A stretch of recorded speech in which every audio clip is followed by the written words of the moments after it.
శ్రోతలకు నమస్కారం. పురాణ పురుషుడు కార్యక్రమమునకు స్వాగతం. లోకబాంధవుడైన సూర్యుని కిరణములు ఆశీర్వచన రూపములై గగనము నుండి భూమికి దిగివచ్చుట సర్వసామాన్యము. కానీ ఉదయ సూర్యుని అరుణరేఖలు ప్రభాతాతపములు దివి నుండి భక్తితో కైలాస శిఖరాగ్రముల మీదకు ప్రసరించుట విశేషం. ఎర్రని, పచ్చని, తెల్లని సూర్యకిరణములు క్షణముల లిప్తల విభాగములలో రంగులు మారుతున్నాయి.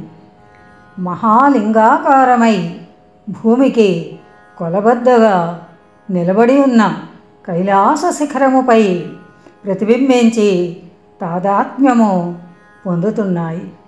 ఆ రంగులతోడి కైలాస శిఖరము నీలలోహితమైన మహాలింగముగా అంతరిక్ష దేవతలచే అర్చింపబడుతోంది. ఆ వైభవమును కన్నులారా చూచిన వారికి సూర్యోదయమనగా చేతనావిర్భావమనియు చైతన్య ప్రసారమనియు ఆత్మదర్శనమనియు గమనికకు వస్తుంది. దక్షిణ సముద్ర తరంగముల నుండి బయలుదేరిన మందవాయువులు ఉత్తరముగా తీర్థయాత్ర చేసి సకల పుణ్యక్షేత్రముల మీదుగా కైలాస శిఖరము చేరుకొనేసరికి ప్రభాత వేళ అవుతోంది. శిఖరమునకు దిగువను కొన్ని వందల చిన్న చిన్న శిఖరములు కలిసి శివుని జటాజూటము వలె ఏర్పడి ఉన్నాయి.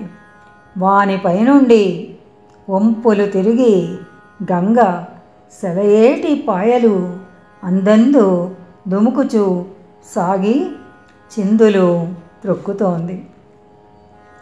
ఆ మిన్నేటి నీరముల పాయలు శివుని జటాజూటము చుట్టూనో తలపాగా చుట్టుకొన్న తెల్ల త్రాచు మెల్లగా ప్రాకుతున్నట్లు అనిపిస్తోంది.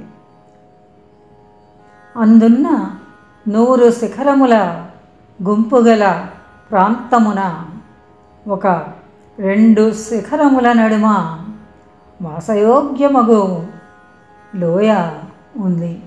లోయలో చక్కని చిక్కని మహావృక్షముల తోటలు గాలికి ఊగిసలాడుతూ నాట్యభంగిమలు చూపుతున్నాయి.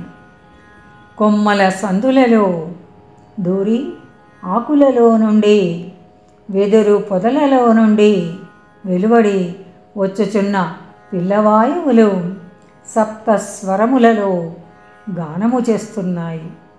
లోయలో పశ్చిమ దిక్కున ఎత్తుగా కొన్ని మర్రి చెట్లు, రావి చెట్లు, జువ్వి చెట్లు పెరిగి పైన కొమ్మలు అల్లుకొని కొన్ని వేల ధనస్సుల వైశాల్యము గల మహాకుటీరముగా ఏర్పడి ఉన్నాయి.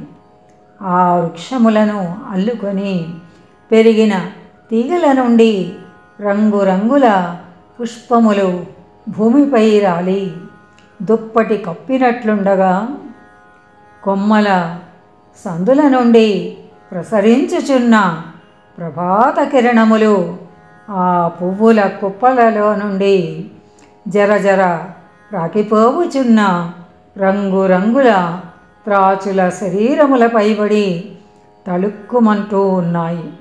ఆ ప్రాంతమున కొంచెము ఎత్తైన దిబ్బపై ఒక రావి చెట్టు ఉంది. దాని కొమ్మలపైన మర్రి మొక్కలు, జువ్వి మొక్కలు, వేప మొక్కలు పెరిగి ఉన్నాయి. ఆ చెట్టు క్రింద ఒక పర్ణ కుటీరము పూర్వాభిముఖముగా ఉంది. సూర్యోదయ ప్రథమ కిరణములు ఆ కుటీర ముఖద్వారము నుండి లోపల ప్రవేశించి ఒక చిన్న పీఠముపై నిలబడిన శివలింగమును స్పృశించుతున్నాయి. ఆ లింగమునకు కొంచెము దూరమునున్న స్తంభమును పట్టుకొని ఒక ముత్తైదువ నడివయస్సున ఉన్నది నిలబడి కొంచెము తల వంచి మేలి ముసుగు సవరించుకొనుతోంది. ఆమె స్ఫురద్రూపి, పొడగరి కాదు. గుండ్రని ముఖమున చంద్రబింబము వంటి సింధూర తిలకము ఉంది. సీమంతమునకు ముందు మరి ఒక సింధూరపు చుక్క తీర్చదిద్దబడి ఉంది. ఆమె గర్భవతి. కొంచెము దూరమున దారుపీఠముపై ఆసీనుడై నమస్కరించుచున్న శతగోపుడు ఇలా అన్నాడు: తల్లి, మీ అన్నగారు వసుదేవుడు కారాబద్ధుడైన వృత్తాంతమును వసుదేవుని గూఢచారులు మీకందచేసిరని నందగోపుడు తెలిపాడు. దేవకీదేవి కంసుని కారాగృహమున అష్టమ గర్భము ధరించి ఉన్నదని కూడా మీకు తెలిసినదే కదా. కుంతి: అవును, మనకందరకును అది ఒక్కటే ఆశాకిరణము.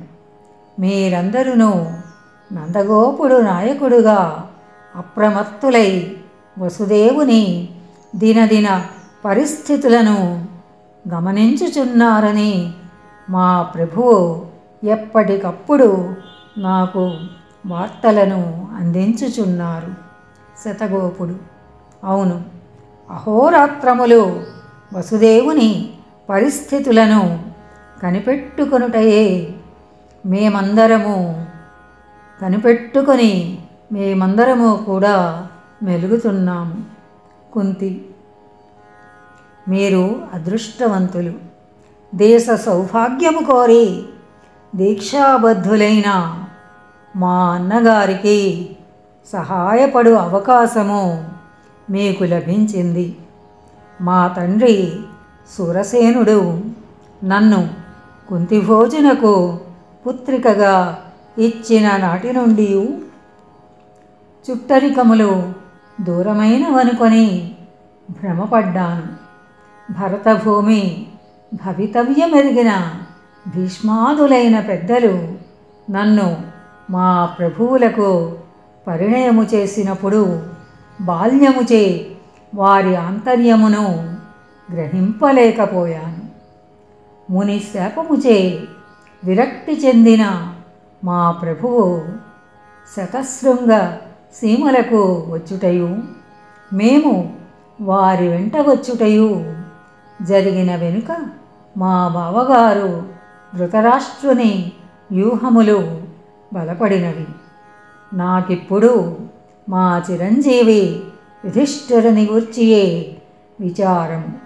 ఏ చీకటి మాటుననో ధృతరాష్ట్రుని చారభటులు వీనిని అపహరించుకొని పోయి ఏమి చేయుదురో అని దిగులుగా ఉన్నది. అదిగో మా చిరంజీవిని చూచితివా, వచ్చుచున్నాడు.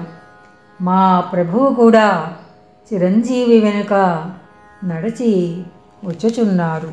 జటావల్కలధారి అయి ధనుర్బాణములు ధరించి పాండురాజు మందగజము వలె మంద గంభీర గమనముతో పర్ణకుటీరము వైపునకు నడుచుచుండగా వానికి ముందు 3 సంవత్సరముల ప్రాయము కల బాలుడు ప్రకృతి వినోదములు పరికించుచు పురోగమిస్తున్నాడు.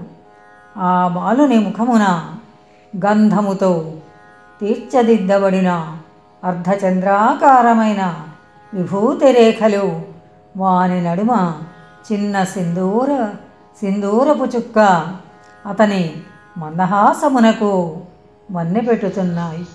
మోకాళ్లకు పైగా పిర్రల చుట్టూను చుట్టి గోచిపెట్టి కట్టబడిన కాషాయపు నారవస్త్రము ప్రభాతాతపము వంటి వక్షమును జబ్బలను కప్పి ఉన్న పులి చర్మపు అంగి బాలుడొక చిన్న బ్రహ్మజ్ఞాని వలె కనిపిస్తున్నాడు. అతడు లోనికి ప్రవేశించి ఆనందము చిందులు త్రొక్కుతుండగా ఇలా పలికాడు. అమ్మగారు, నేడు వేకువజామున నేనును తమ్ముడును నాన్నగారితో లోయకు నడిచిపోయి కైలాస శిఖరమున సూర్యోదయ దర్శనము చేసితిమి. అబ్బా, ఎంత బాగున్నది! తమ్ముడు రానని అచటనే ఉన్నాడు. అచటి చెంచుల మామయ్యలు తమ్మునితో ముద్దులాడుతున్నారు. పాండురాజు విల్లమ్ములను దారు వేదికపై నుంచుచూ ఇలా అన్నాడు. భీముడు ఆ చెంచుల మామయ్యలు పెట్టిన ఇప్ప పువ్వులను మెక్కి ఇచ్చిన పండ్లన్నీయు పలహారము చేయుచున్నాడు. వారు తెచ్చిన తేనె కూడా త్రాగి త్రేంచుకొనుచు ఇంటికి వస్తాడు. ఇక భోజనము అక్కరలేదు. స్వస్తి సశేషం. మోహనవాణి తెలుగు పోడ్కాస్ట్ వింటున్న శ్రోతలందరికీ హృదయపూర్వక ధన్యవాదాలు. వినండి, వినిపించండి, వింటూనే ఉండండి మోహనవాణి తెలుగు పోడ్కాస్ట్. మీరు వింటున్నారు మోహనవాణి. మా కార్యక్రమాలు మీకు నచ్చితే ఇప్పటివరకు మా ఛానల్కి సబ్స్క్రైబ్ చేసుకోకపోతే వెంటనే ఈ క్షణమే సబ్స్క్రైబ్ చేసుకుని ఆ పక్కనుండే బెల్ బటన్ని మ్రోగించి అందరికీ షేర్ చేసి మీ విలువైన కామెంట్ను కూడా చేసి మమ్మల్ని ప్రోత్సహిస్తారని కోరుతున్నాను.